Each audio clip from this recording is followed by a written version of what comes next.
dear audience of For You Media Africa, you're welcome to today's exclusive dialogue with diplomats from the African Diplomatic League, a global organization uniting global voices to champion both future-focused solutions and as well today's topic, global alliances, resetting the narrative across or around climate change, goes beyond outdated narratives. It touches justice, equality, and the urgent call for partnership in line with the United Nations 17 Sustainable Development Goals.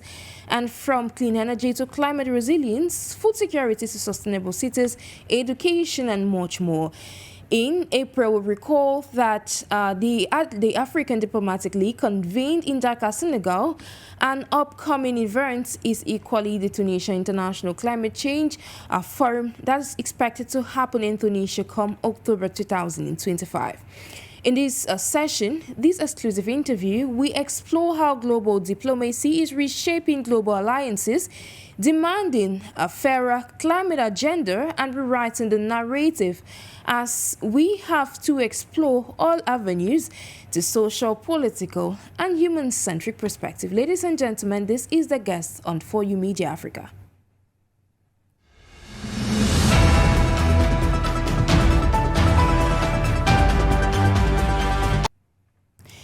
On this exclusive interview this day, ladies and gentlemen, I'm being joined all the way from Turkey by KHAOULA DOUIRI, Ambassador for the African Diplomatic League. You're welcome on board.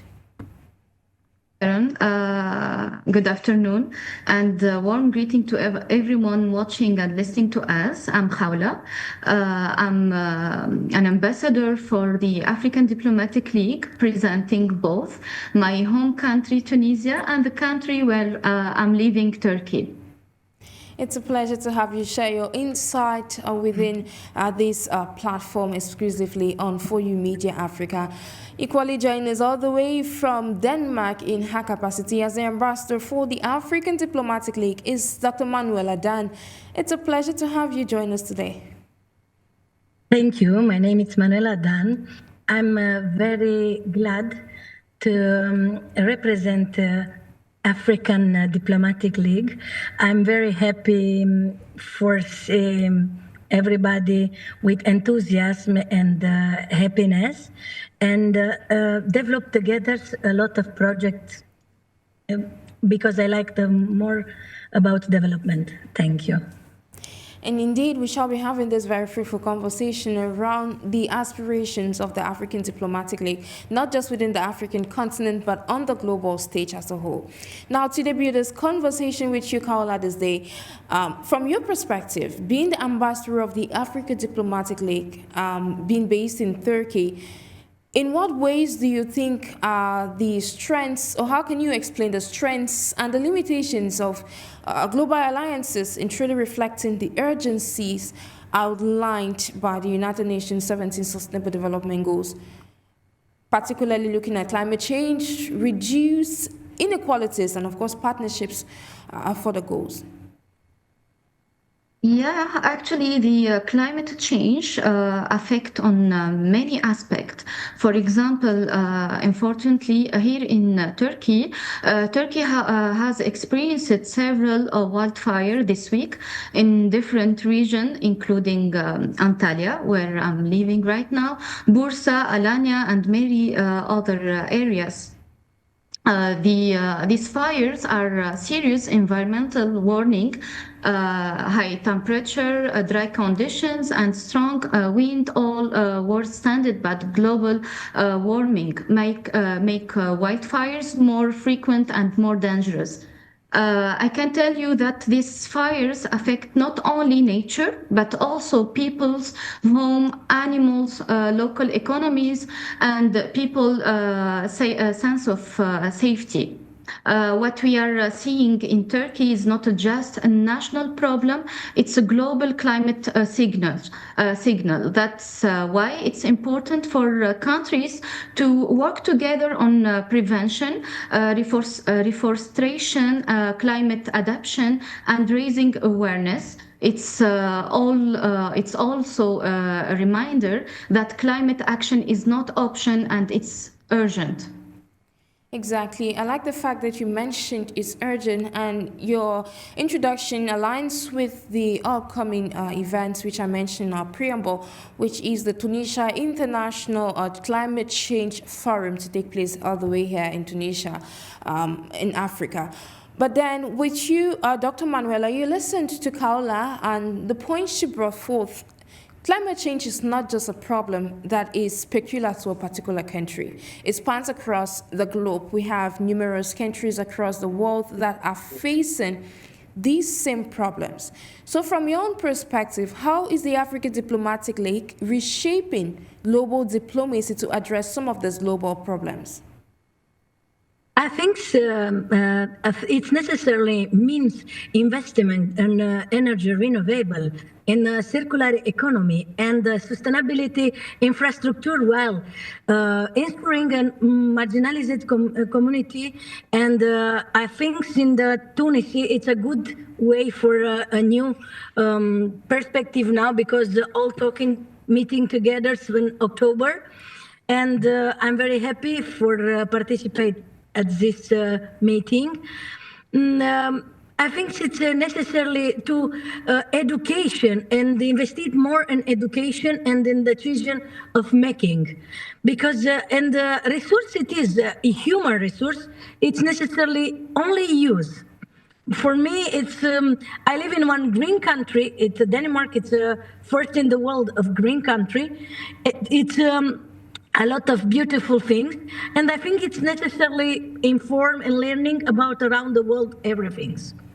This is my point of view. Thank you, Mansley. Dr. Manuela, back to you. KHAOULA, Dr. Manuela stated the issue of bringing on board human resource as is very crucial in addressing issues of global concern. Now, from your perspective, you cited already climate change. Much of the climate change narrative, which has been recorded in the past and up to date, still positions the global south as a passive recipients of aid.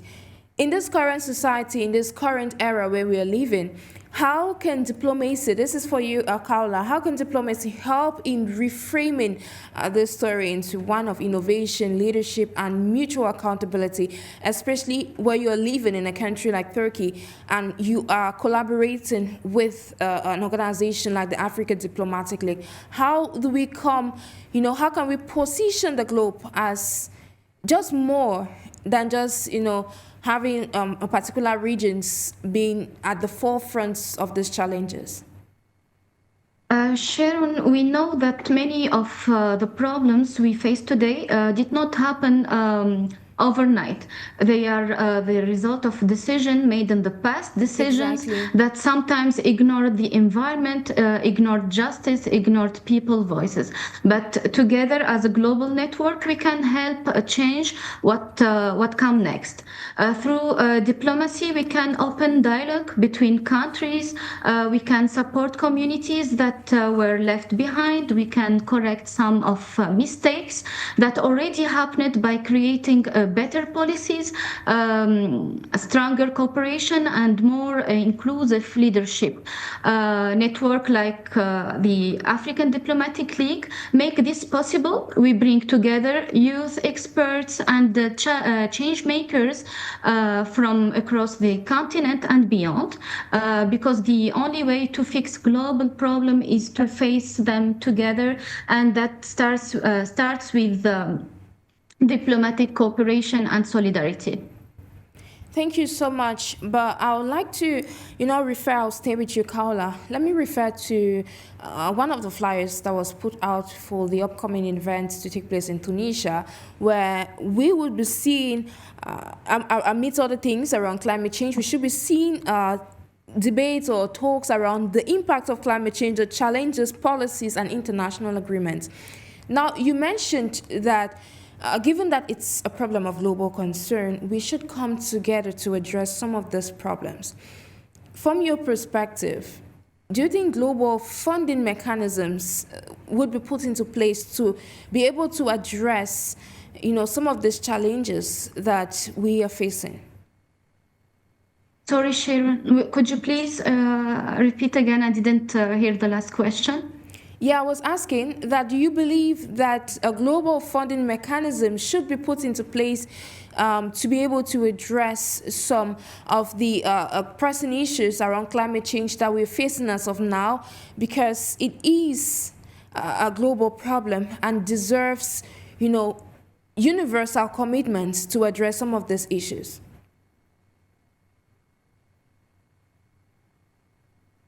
KHAOULA, are you with me? But I'm not able to hear you very well. Oh, unfortunately, we're hoping that the network should be able to stabilize. But I don't know if you can hear me at this point. So I was asking that should we expect global funding mechanisms to be able to address some of the climate change problems that the globe is facing?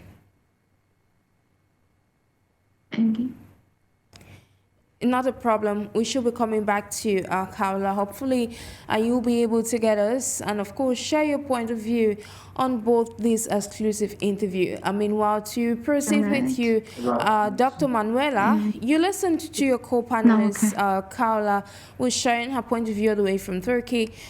From your own perspective, I was asking her, if global funding initiatives will go a long way in ensuring that we can be able to address some of the problems of global concern, including that of climate change. I think it's necessarily first, and I'm talking a lot about this in the Mall conference, it's necessarily responsibility every people, because our responsibility, it's for futures, it's for future generation. I work a lot about this. It's talking and not do nothing. It's important. It's starting with us. It's more garbage. It's everything's. It can do. It's more cooperation, more talking about this. It's a responsibility for each person about climate. Now, you mentioned earlier on, Dr. Manuela, that you live in a country which is considered as one of the most greenest nations on the globe. So, spanning from that perspective, what lessons may you have learned from your nation, Denmark, that could be beneficial to other countries that are still reeling from the impacts of climate change? It's here the green country, but people, it's all times, it's not driving, it's going with the bicycle. Sometimes it's necessarily change our rules. That theoretically it's necessarily working about this and working together. This is our, here it's structures, it's for futures, it's organized everything in education, in the decision, and everything it's take about community. And that is my take for the next question for you, KHAOULA. That's hoping you are back. So sorry for the. There is an issue with the network here. It's okay. Are you able to hear me very well right now? Have you back. So back to you, KHAOULA. You listened to your co-panelist, Dr. Adan, who stated that it's imperative for leaders, diplomats, ambassadors, you know, to work together collectively to share ideas from their respective contexts. Now, back to the question. My question for you is, what role can global institutions like, you know, the United Nations, the African Diplomatic League, most especially, you know, do in ensuring that we have much more climate solutions that are not monopolized by powerful economies or greenwashed by corporations, that can actually relate to respective contexts and go a long way in bringing change in our respective communities? Yeah, Sharon, this challenge we face requires all of us to come together across borders, cultures, and generations. The African Diplomatic League is an open and welcoming community dedicated to build a partnership and empowering voices from every corner of Africa and beyond. And actually, we have to work together and find solution, all of us, to shape a better future together. Yes. And of course, while we are shaping a better future together, like you mentioned, KHAOULA, do you think that the current transition, because we have a lot of countries that are transitioning at this point in time to clean energy, do you think that this transition is central to climate goals? Yet those is dominated by many countries that have, a larger technological infrastructure. How can global partnerships, especially one which we are seeing within organizations as of now, like within the African Diplomatic League, where we are seeing ambassadors, leaders from different countries worldwide, coming together to democratize access to green energy and, of course, bring about the necessary change? Yes, actually, we have to build a bridge together and call for equality for energy and for global power to like that all country will be equal and how can I say it, like countries belongs to Africa, for example, will not suffer from global issues such hunger problem, health issue, educational problem, and all of it. To further elucidate on the point you brought forth, KHAOULA, but with you, Dr. Manuela, I intend to look at something else. In what ways, from your perspective, are current global models that are already established hindering sustainable development, across the globe, and how can we reshape this to advance the SDGs, such as decent work, responsible consumption, amidst other things, for global growth? I think all in SDG, it's together, because it's not can do anything alone. It's all in the word function. Say you have all together: education, food, this. Ecology, environmental, all it's together. I think it's all working. 2 with 5 with 4 with all. It's important. All in SDG, and it's necessarily working about audience and talking together and networking together and same activism. I love this group because it's try more activists. People, he want to do something. This is important. So, Dr. KHAOULA, from your perspective, how can we navigate the ongoing geopolitical tensions that are existing at this point in time to ensure that we don't lose track of our focus, which is, ensuring that we have a very much sustainable world?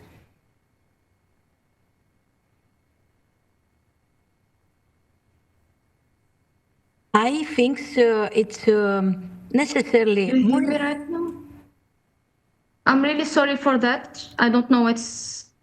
It's okay. Let Dr. Manuela proceed. I'll come back to you. Thank you. Yeah, Dr. Manuela, can you proceed? I don't know. Yes.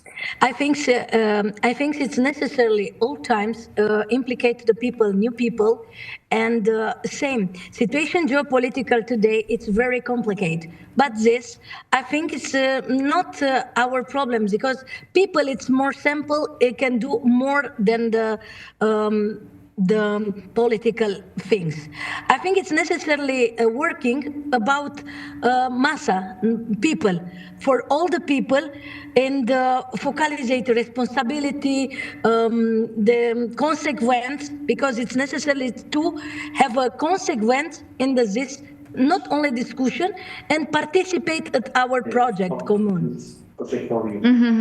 Yes, it's for our college. It's time. Yes, maybe. She can do. Okay, so I want to set a little rule. While one panelist is speaking, I would like if you could kindly mute your mic from your end so that it doesn't interrupt, when the other person is trying to pass across something. Thank you so much. Meanwhile, thank you immensely, Dr. Manuela, for that input. I'll be proceeding with you, KHAOULA, if you're back with us, and we're hoping that the network will be much more tolerant this time around. So I was asking, which is what I asked your co-panelist. She said, Manuela is of the point of view that in as much as we're pushing for climate justice, we shouldn't bother too much about the political issues, because geopolitics in itself is very complicated. But from your own standpoint, how can these nations, especially the groups that have come together to form a group like the African Diplomatic League, how can we navigate the various geopolitical tensions to continue championing for the values for which an organization like this was created upon?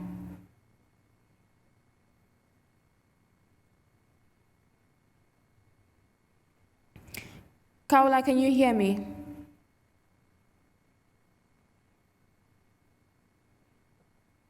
It's rather unfortunate we're still unable to get you, but all the same, we gradually coming to the end of this exclusive interview with you both, ambassadors of the African Diplomatic League. Now, to culminate the conversation, as we culminate this conversation with you, Dr. Manuela, from your perspective, while we are moving forward, while we have a lot of prospects, under an umbrella organization such as the African Diplomatic League, with the upcoming events built for October, what aspirations do you have, for other leaders across the African continent and the globe at large, while they keep engaging with some of the projects that an organization like this has in store? I think this is one meeting for the exponent. All the country were coming with his problem, with what happened. Because I know my region, my place, but I don't can talking about the regions, about our colleagues. And I think it's necessarily every people meeting together, it's mediation and talking, and maybe try solution about another country and cooperate together for organize everything in the good direction in another country. This is my opinion. It's not can do anything together. It's only when it's community or strongly people, I think it can do something. Exactly. And now, just one last question, because before I get leave of you. So what does it truly mean in your own perspective for us to reset climate narrative? And if we truly reset the climate narrative as of now, what is it going to look like for the international community? International community, I think it's very, very good for talking and stay together. And I think same, the problem of climate, it's because I looking and I participate all times one project international about one group Reltau. It's organized all times global meeting education inside of the school. I think this is an amazing starting, and I think a lot of country can do in this direction. Informate, education, public activism, and meeting, a lot of meeting. Because people, when she meeting, it's all times do all the barrier down. It's a very, very good things. Thank you immensely. All the way from Denmark, Dr. Manuela Dan, thank you so much for taking our time to contribute on behalf of the African Diplomatic League. It's a pleasure. Meanwhile, ladies and gentlemen, we equally acknowledge the contributions of all the way from Turkey, Ambassador KHAOULA DOUIRI, who shared her insight representing Tunisia as well as Turkey. It was a pleasure to have you all, share your insight as far as, reshaping the narrative around climate change is concerned in line with global alliances. It was a pleasure to have you on today's edition, this edition of The Guest. I beg your pardon on For You Media Africa. Meanwhile, do have a great day in company of more programs on For You Media Africa. Bye-bye. Thank you very much.